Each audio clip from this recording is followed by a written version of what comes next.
राजाच्या पोटी आता राजा जन्माला येत नाही।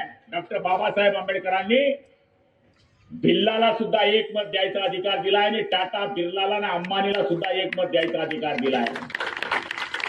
हेमा मालिनीला एक मत द्यायचा अधिकार दिलाय। समाधान महाराज तुमच्या बायकोला सुद्धा एक मत द्यायचा।